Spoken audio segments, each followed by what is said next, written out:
नमस्कार दर्शकों, खबरों की खबर का सच कार्यक्रम में आप सभी का एक बार फिर से स्वागत है। आज के कार्यक्रम में हम कर्नाटक के सरकारी कॉलेज में हिजाब पहनकर आई छात्राओं को क्लास में जाने से रोकने के बाद शुरू हुए विवाद पर चर्चा करेंगे और जानेंगे कि सभी धर्मों के मानवों को कैसी पोशाक पहननी चाहिए। दोस्तों, government pre university college for girls, जिसे उडुपी गवर्नमेंट कॉलेज भी कहते हैं, कर्नाटक का ये वो कॉलेज है जहाँ से हिजाब विवाद शुरू हुआ था। इस कॉलेज में 8वीं से 12वीं तक की पढ़ाई होती है। कर्नाटक में 11वीं और 12वीं को प्री यूनिवर्सिटी माना जाता है। इसी कॉलेज से विवाद अब कई अन्य राज्यों तक में फैल चुका है। ये मामला अब हाई कोर्ट, सुप्रीम कोर्ट में भी पहुंच चुका है। ऐसा लग रहा है जैसे हिजाब विवाद ने पूरे देश को ढक लिया है। कर्नाटक राज्य से प्रारंभ होकर हिजाब पर विवाद की आग पूरे देश में फैल गई है। ये विवाद देश की सियासत को गरमा चुका है और पक्ष विपक्ष के राजनीतिक लोग इस अवसर को अपने अपने अनुसार भुनाने में लगे हैं। हिजाब के पक्ष और विपक्ष में प्रदर्शन तेज होने के कारण कर्नाटक सरकार ने गत बुधवार से राज्य के सभी हाई स्कूलों और कॉलेजों को 3 दिनों के लिए बंद कर दिया था। तो आइए जानते हैं कि आखिर क्या होता है हिजाब। दोस्तों, मुस्लिम महिलाएं सिर पर एक कपड़ा ओढ़ती हैं जिसे हिजाब कहा जाता है। हिजाब में सिर्फ सिर, कान और गले को कवर किया जाता है। यदि ये थोड़ा बड़ा होता है तो कंधों को भी कवर कर लेता है। आइए अब जानते हैं कि कैसे शुरू हुआ था हिजाब पर विवाद। 31 दिसंबर 2021 के दिन उडुपी के सरकारी पीयू कॉलेज में हिजाब पहनकर आई 6 छात्राओं को क्लास में आने से रोक दिया गया, जिसके बाद कॉलेज के बाहर प्रदर्शन शुरू हो गया। फिर 19 जनवरी 2022 को कॉलेज प्रशासन ने छात्राओं, उनके माता पिता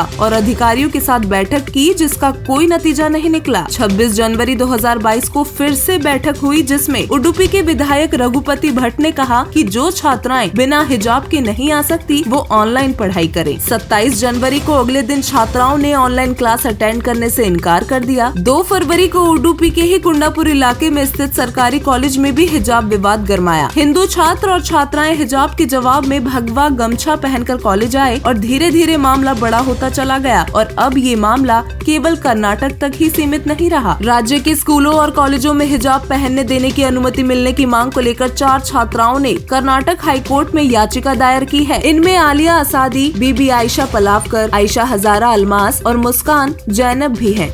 उडुपी गवर्नमेंट कॉलेज के प्रिंसिपल रुद्र गौड़ा ने आज तक के न्यूज चैनल को बताया कि विवाद पिछले साल 27 दिसंबर के बाद शुरू हुआ और इसे भड़काने के पीछे वो कुछ छात्र संगठनों का हाथ मानते हैं। उन्होंने यहाँ तक कहा कि अब देखकर लगता ही नहीं है कि वो छात्राएं उन्हीं के कॉलेज की हैं। प्रिंसिपल ने आगे बताया कि 27 दिसंबर को हिजाब पहनकर आने की मांग करने वाली 12 छात्राओं को उन्होंने मना लिया था और वो शांति से क्लास में चली गई थी। सिर्फ 4 छात्राएं बिना हिजाब पहनकर आने को तैयार नहीं थी और वे ही छात्र संगठन CFI के वकील और नेताओं को साथ लाई थी। पिछले 35 सालों से कॉलेज में हिजाब ड्रेस का हिस्सा नहीं है। क्लासरूम तक लड़कियों को हिजाब पहनने की इजाजत है, लेकिन क्लास की पढ़ाई के दौरान सभी छात्राएं यूनिफॉर्म में और बिना हिजाब के बैठती हैं। लेकिन 27 दिसंबर के बाद 4 लड़कियों ने कहा कि वो पढ़ाई के घंटों के दौरान भी हिजाब पहनेंगी। हिजाब पहनना अब हक की लड़ाई बन गया है। संविधान के अनुच्छेद 25 से 28 के तहत भारत के सभी नागरिकों को धार्मिक स्वतंत्रता का अधिकार मिलता है। ऐसे में धार्मिक स्वतंत्रता हर नागरिक का मौलिक अधिकार है। अनुच्छेद 25 सभी नागरिकों को अपने धर्म का पालन करने और उसका प्रचार करने का अधिकार देता है। हिजाब को लेकर छात्राओं का तर्क है कि हिजाब पहनने की इजाजत न देना संविधान के अनुच्छेद 14 और 25 के तहत उनके मौलिक अधिकार का हनन है। सद्भक्ति करने वाले साधक परमात्मा के संविधान को मानते हैं। परमात्मा का संविधान सभी धर्मों के मनुष्यों के लिए एक समान है और परमात्मा के बनाए संविधान अनुसार हमारी पोशाक सुविधाजनक होनी चाहिए तथा ये आपत्तिजनक व अभद्र बिल्कुल न हो। गीता अध्याय 2 श्लोक 22 के अनुसार जैसे मनुष्य पुराने वस्त्रों को त्याग कर दूसरे नए वस्त्रों को ग्रहण करता है, वैसे ही जीवात्मा पुराने शरीर को त्याग कर दूसरे नए शरीरों को प्राप्त होता है। कहने का तात्पर्य ये है कि मनुष्य शरीर आत्मा पर चढ़ा चोला है। जब तक ये शरीर जीवित है, इसे सद्भक्ति में लगाएं और भक्ति तभी बनेगी जब हम इस चोले पर सुविधाजनक, साफ और भद्र वस्त्र पहनेंगे। हमारे वस्त्र किसी धर्म के परिचायक नहीं होने चाहिए। वस्त्रों का काम हमें सर्दी, गर्मी और अभद्रता से बचाने का है, न कि किसी धर्म संबंधित को बढ़ावा देने का है। दोस्तों, हिजाब का अर्थ होता है ओट लेना और आप सभी से प्रार्थना है कि आप सद्गुरु रामपाल जी महाराज जी की ओट लें, अर्थात उनसे नाम दीक्षा लेकर संसार को सभी के रहने के लिए शांतिपूर्ण स्थल बनाएं। धन्यवाद।